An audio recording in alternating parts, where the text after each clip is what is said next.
Нека да поговорим за закуската. Това е, може би, въпросът, на който 90% от случаите, в които говоря с клиенти, получавам отговор: не, абсурд, не искам закуска, не мога да закусвам.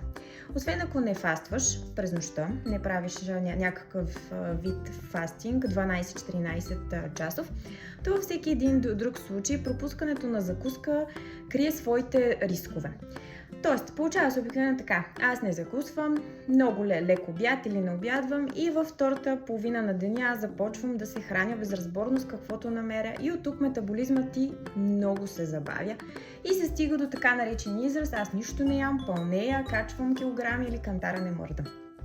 Добре, това, което можеш да промениш, е първо храненето, да се храниш балансирано, да се храниш умно, така че да захраниш организма си с абсолютно всичко необходимо, така че да имаш и сила, и енергия и също време да не си забраняваш до живот определени храни. Второто, задължително да включиш физическа активност в своето ежедневие. За да обърнеш целия процес, задължително трябва да има разход на енергия, който се получава точно при тази физическа активност. Избери спорт, който обичаш, прави това, което обичаш, но ако не промениш тези неща, не очаквай да имаш добри резултати в бъдеще. Ако имаш нужди от съвети, свързани с храненето и тренировки, свържи се с мен.